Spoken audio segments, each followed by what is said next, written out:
Hey everyone, and welcome back to the Deep Dive. This week we're going to be diving into Brother Simon's sermon from Sunday, March 9th, 2025. It was titled, Watch and Pray. And when I first saw that title, I kind of thought, okay, I've heard that phrase before, but what does it actually mean for me? Like in my everyday life? Thankfully, Brother Simon really unpacked that for us. He went deep into what Jesus meant when he said, watch and pray. And honestly, it's been on my mind all week. I'm so excited to share some of these insights with you all. And of course, if you want to hear the full sermon, you can head over to our YouTube channel at KCC AOG Old Town Swindon, UK. Now, I am joined as always by our amazing expert speaker who is going to help us make sense of it all. Happy to be here, ready to dive in. Excellent. So let's just start with the basics. I guess Brother Simon really focused on those 3 times Jesus used the phrase watch and pray in the Gospels. Can you remind us where we find those instances and what the context was each time? Absolutely. The first one that Brother Simon brought up was from Mark 13.33. This is just a couple of days before Passover, and Jesus is talking to his disciples about his return. He tells them to take heed, watch, and pray, because they just don't know when that time will be. There's this sense of urgency, like they really need to be ready at any moment. And honestly, doesn't that resonate with our lives too? I mean, we never know what tomorrow holds, right? Yeah, totally. And it's not even just about waiting for the end times or anything. It's about being present in our lives, making the most of each day, because like you said, tomorrow's never guaranteed. Okay, so that's Mark. What about the second instance? The second one comes from Luke 21.36. Here Jesus instructs his followers to watch therefore and pray always that you may be accounted worthy to escape all these things that will come to pass and to stand before the Son of Man.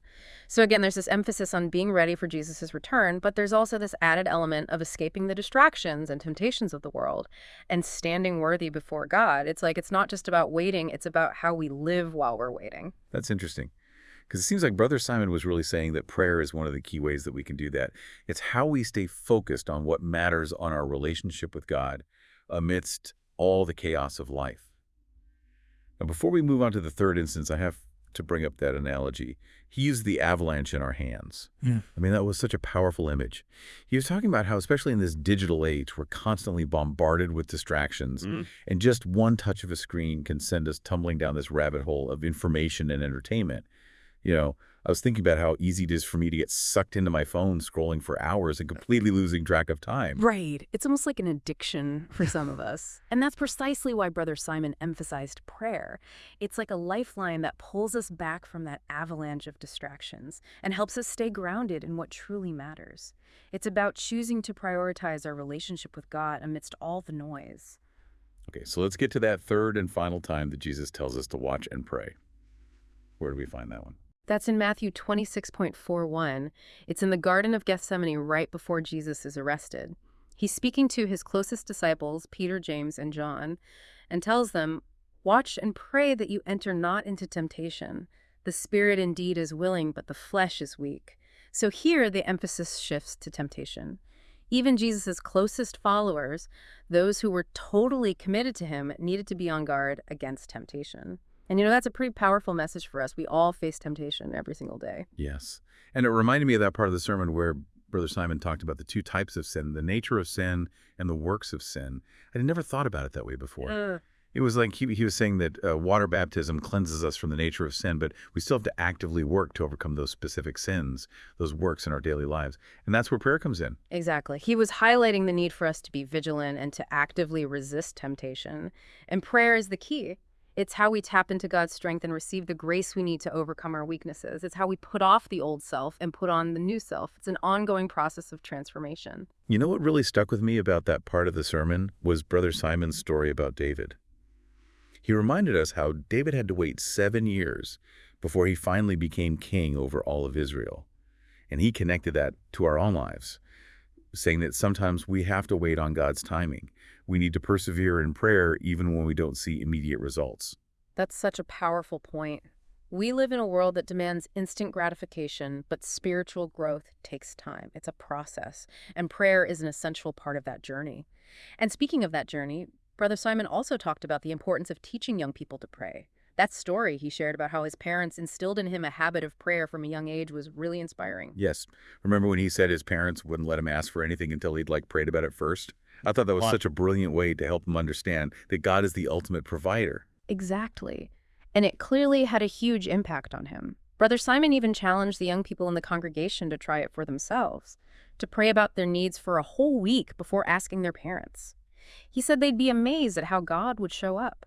I love that challenge. Yeah. I mean, sometimes we forget that prayer isn't just about asking for things. It's about cultivating a relationship with God, learning to trust Him and experiencing His faithfulness firsthand. But, I think a lot of people struggle with the idea of prayer. I know I do sometimes. It's like, why bother praying if God already knows what I need? Oh, I hear you. That's a question that comes up a lot, and it's something I've wrestled with myself. But Brother Simon really helped me to see prayer in a new light. He talked about how prayer is an act of humility, recognizing that we're not in control and that we need God's help. Yeah, that makes sense. Yeah. It's about acknowledging our dependence on God. Right. And it's also an act of submission, surrendering our will to His. We're saying, God, not my will, but yours be done. And through that surrender, we find peace and freedom. And, it's also about building our faith right. Because every time we pray, we're choosing to believe that God is who He says He is and that He will do what He has promised. Absolutely. Prayer is an expression of our trust in God. It's like we're saying, God, I believe you're able to do immeasurably more than all we ask or imagine. Remember that powerful image He used, prayer, as a check signed by Jesus? It really drove home the point that through Christ, we have access to all of God's resources. It's like we have this unlimited account, and prayer is how we draw from it. I loved that analogy. It's so simple, yet so profound. It reminds us that we don't have to strive or struggle.